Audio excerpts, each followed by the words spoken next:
దేవుని నామమునకు మహిమ కలుగునుగాక. అనుదిన పరిశుద్ధ గ్రంథ పఠనం జూన్ 23.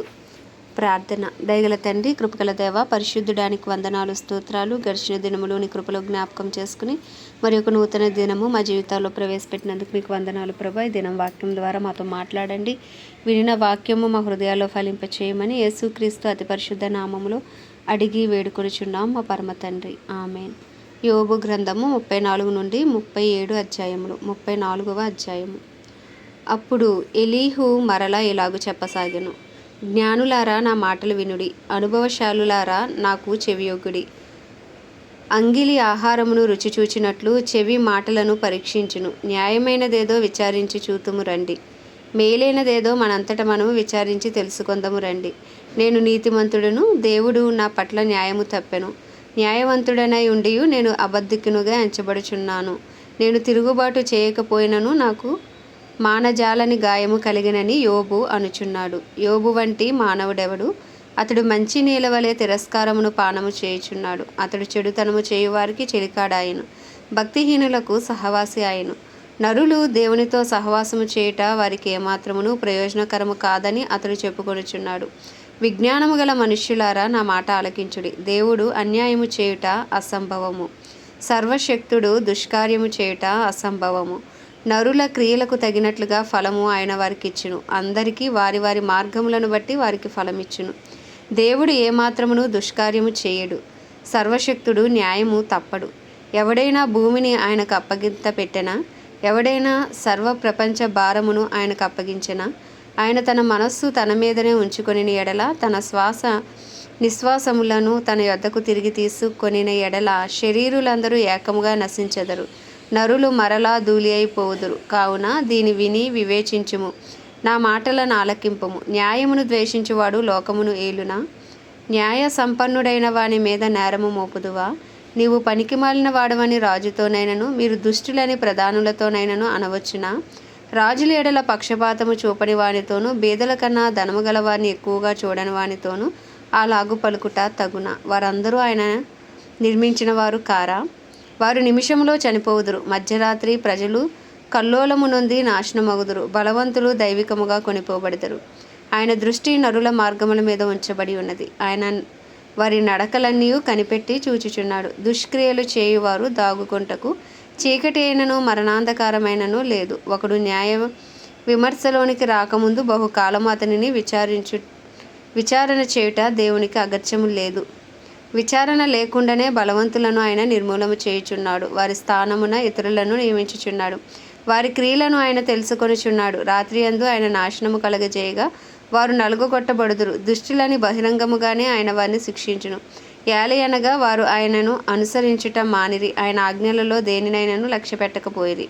బీదల మొరను ఆయన యొద్దకు వచ్చినట్లు చేసిరి, దీనుల మొరను ఆయనకు వినబడినట్లు చేసిరి. ఆయన సమాధానము కలగజేసిన ఎడల శిక్ష విధింపగలవాడెవడు? ఆయన తన ముఖమును దాచుకొనిన ఎడల ఆయనను చూడగలవాడెవడు? అది అనేకులను గూర్చినదైనను ఒకటే, ఒకని గూర్చినదైనను ఒకటే. భక్తిహీనులు రాజ్య పరిపాలన చేయకుండునట్లు, వారు ప్రజలను చిక్కించుకొనకుండునట్లు బలవంతులను ఆయన నిర్మూలము చేయుచున్నాడు. ఒకడు, నేను శిక్ష నొంది తిని నేను ఇకను పాపము చేయను, నాకు తెలియని దానిని నాకు నేర్పుము, నేను దుష్కార్యము చేసి ఉన్న ఎడల ఇకను చేయనని దేవునితో చెప్పునా? నీకు ఇష్టము వచ్చినట్లు ఆయన ప్రతీకారము చేయునా? లేని ఎడల నీవుందువా? నేను కాదు, నీవే నిశ్చయింపవలను గనుక నీవు ఎరిగిన దానిని పలుకుము. వివేచన గలవారు, జ్ఞానము కలిగి నా మాట వినువారు నాతో ఈలాగు పలుకుదురు. యోబు తెలివి మాలిన మాటలాడుచున్నాడు, అతని మాటలు బుద్ధిహీనమైనవి. దుష్టుల వలె యోబు ప్రత్యుత్తరం ఇచ్చినందున అతడు ముట్టు శోధింపబడవలెనని నేను ఎంతో కోరుచున్నాను. అతడు తన పాపమునకు తోడుగా ద్రోహము కూర్చుకొనిచున్నాడు. మన ఎదుట చప్పట్లు కొట్టి దేవుని మీద కాని మాటలు పెంచుచున్నాడు. 35వ అధ్యాయం. మరియు ఎలీహు ఇలాగూ ప్రత్యుత్తరం ఇచ్చెను. నేను పాపము చేసిన ఎడల నాకు కలిగిన లాభము కన్నా నా నీతి వలన నాకు కలిగిన లాభమేమి? అది నీకు ప్రయోజనమేమి అని నీవు చెప్పుచున్నావే. ఇదే న్యాయమని నీకు తోచినదా?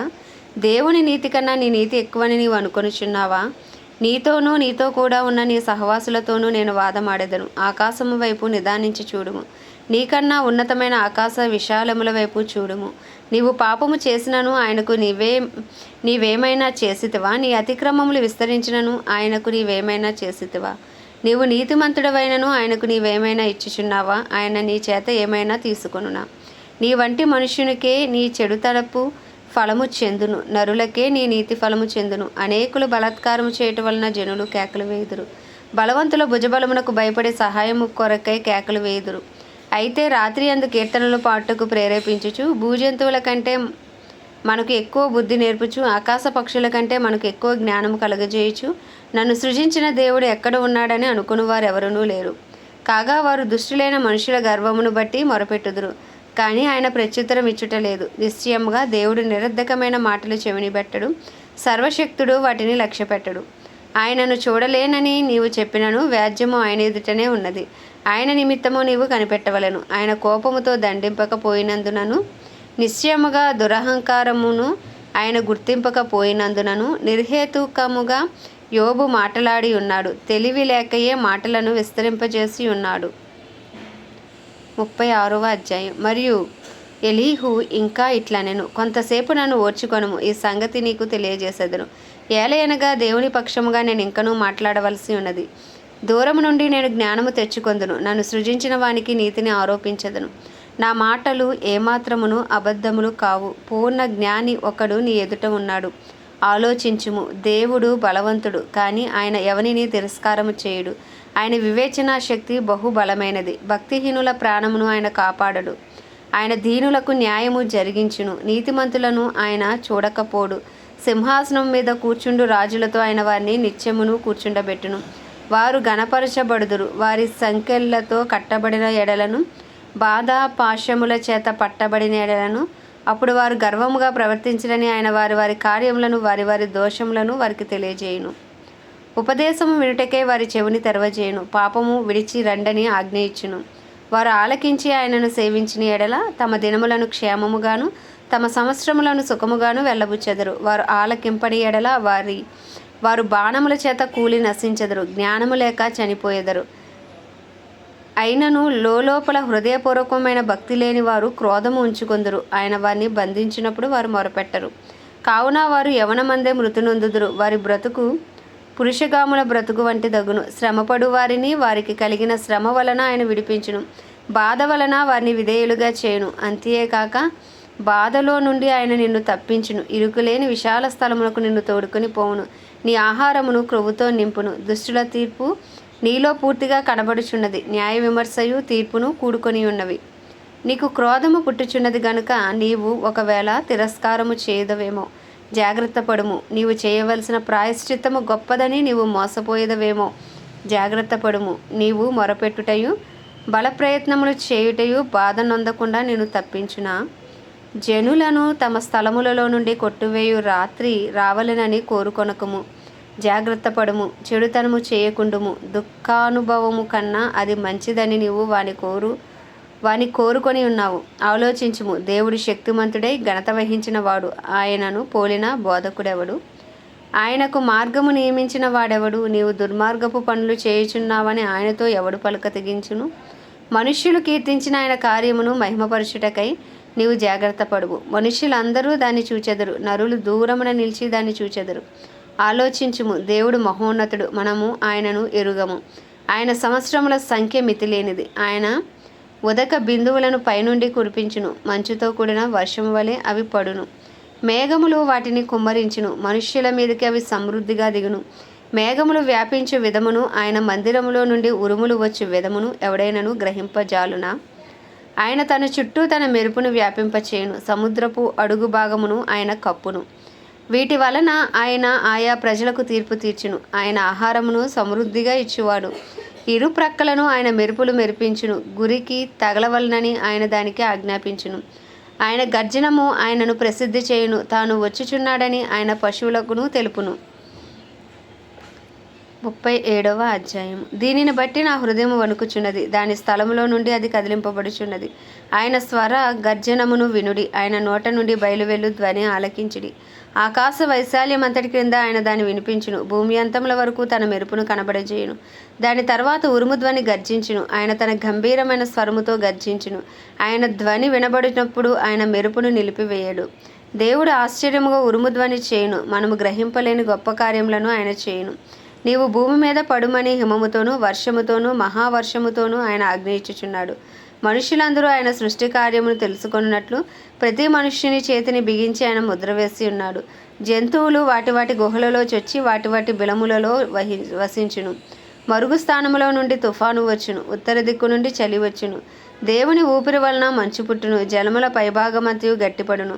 మరియు ఆయన దట్టమైన మేఘమును జలముతో నింపును, తన మెరుపుగల మేఘమును వ్యాపింపచేయును. ఆయన వలన నడిపింపబడినవై నరులకు నివాసయోగ్యమైన భూగోళం మీద మెరుపును మేఘములను సంచారము చేయును. ఆయన వాటికి ఆజ్ఞాపించినది యావత్తును అవి నెరవేర్చును. శిక్ష కొరకే గాని తన భూలోకము కొరకే గాని కృప చేయుటకే గాని ఆయన ఆజ్ఞాపించిన దానిని అవి నెరవేర్చును. యోబు ఈ మాట ఆలకింపుము, ఊరకుండి దేవుని అద్భుత క్రియలను ఆలోచింపుము. దేవుడు తన మేఘపు మెరుపును ప్రకాశింపవలనని ఎట్లు తీర్మానము చేయునో నీకు తెలియనా? మేఘములను తేలచేయుటయు పరిపూర్ణ జ్ఞానము గలవాని మహాకార్యములను నీకు తెలియనా? దక్షిణపు గాలి వీచుట చేత ఉబ్బవేయునప్పుడు నీ వస్త్రములు ఎట్లు వెచ్చబడినది నీకు తెలియనా? పోతపోసిన అద్దమంత దట్టమైనదగు ఆకాశమును ఆయన వ్యాపింపజేసినట్లు నీవు వ్యాపింప చేయగలవా? మేము ఆయనతో ఏమి పలుకవలనో అది మాకు తెలుపుము. చీకటి కలిగినందున మాకేమియో తోచుక ఉన్నది. నేను పలుకుడుదునని ఎవడైనా ఆయనతో చెప్పదగునా? ఒకడు తాను నిర్మూలము కావాలనని కోరునా? ఉన్నతమైన మేఘములలో ప్రకాశించి ఎండ ఇప్పుడు కనబడకయున్నను. గాలి మేఘములను పోగొట్టి దాన్ని తేటగా కనపరుచును. ఉత్తర దిక్కున సువర్ణ ప్రకాశము పుట్టును. దేవుడు భీకరమైన మహిమను ధరించుకొని ఉన్నాడు. సర్వశక్తుడగు దేవుడు మహత్యము గలవాడు. ఆయన మనకు అగోచరుడు. న్యాయమును నీతిని ఆయన ఏమాత్రమును చెరుపడు. అందువలన నరులు ఆయన యందు భయభక్తులు కలిగి ఉందురు. తాము జ్ఞానులు అనుకుని వారిని ఆయన ఏమాత్రమును లక్ష్య పెట్టడు. ఆమేన్. దేవుడి పరిశుద్ధ వాక్యము మన వినికిడిలో దీవించును గాక. ప్రార్థన. దయగల తండ్రి, కృపగల దేవ, పరిశుద్ధుడానికి వందనాలు, స్తోత్రాలు.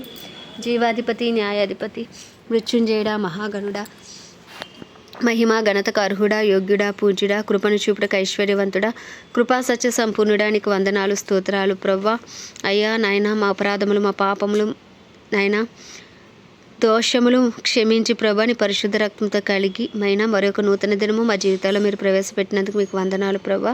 మీరు ఇచ్చిన ఆయుష్ను బట్టి, ఆరోగ్యమును బట్టి మీకు వందనాలు. దినదినము నూతనముగా మాపై చూపిస్తున్న మీ ప్రేమను బట్టి మీకు వందనాలు, స్తోత్రాలు ప్రభా. ఈ దినం ప్రభా మా అపరాధములు క్షమించండి, నీ రక్తంతో కడిగి శుద్ధీకరించి మా కుటుంబస్తుల పాపములు సైతము దయతో క్షమించండి నాయన, మన్నించండి. కుటుంబంలో అందరికీ రక్షణ దయచండి. ఏ ఒక్క ఆత్మ నశించిపోకుండా అందరూ అంతటా రక్షణ పొందినట్లు మనోనేత్రాలు తెరవండి, హృదయాలు తెరవండి, రాతి గుండెలు తీసి మాంసపు గుండెలు పెట్టండి ప్రవ్వా. మా ఇరుగు పొరుగు, మా బంధువులు, స్నేహితులు అయ్యా అందరినీ మీరు రక్షించండి. ఏ ఒక్క ఆత్మ నశించిపోకుండా కృప చూపండి. మా పట్టణాన్ని జ్ఞాపకం చేసుకోండి. మా పట్టణంపైన కృప కలుగును గాక. మా ఇరు తెలుగు రాష్ట్రాలపైన కృప కలుగును గాక. మా భారతదేశంపైన కృప కలుగును గాక ప్రభా. భారతదేశంలోని 144 కోట్ల భారతదేశ ప్రజలకు కృప కలుగును గాక. నీ కృపను విస్తరింపచేయండి, నీ సన్నిధి కాంతిని ప్రకాశింపచేయండి.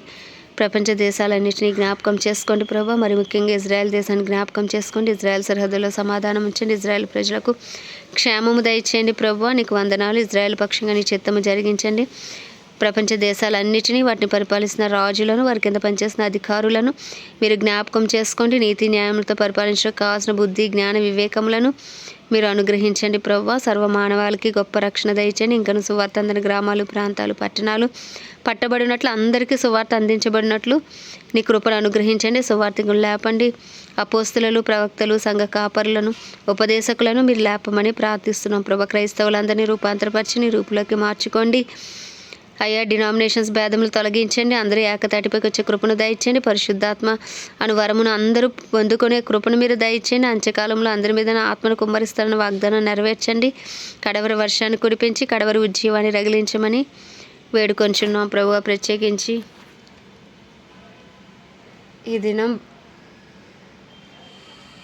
బార్బడోస్ దేశం కొరకు ప్రార్థిస్తున్నాం ప్రభా. ఈ దేశంపై నీ కృప కలుగును గాక. ఈ దేశ ప్రజల మనోనేత్రాలు వెలిగించండి. ఈ దేశ ప్రజలకు గొప్ప రక్షణ దయచేయండి. ఈ దేశంలో ఉన్న సేవకులను బలపరిచి వాడుకోండి, క్రైస్తవులను బలపరిచి వాడుకోండి. దేశ సరిహద్దుల్లో సమాధానం ఉంచండి. ఈ దేశాన్ని పరిపాలిస్తున్న వారిని దర్శించి రక్షించండి ప్రభువా.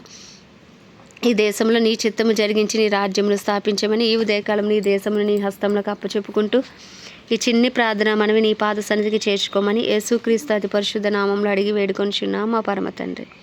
ఆమేన్. పరలోకమందున మా తండ్రి, నీ నామం పరిశుద్ధపరచబడును గాక, నీ రాజ్యం వచ్చును గాక, నీ చిత్తము పరలోకమునందు నెరవేర్చబడుచున్నట్లు భూమి యందును నెరవేర్చబడును గాక.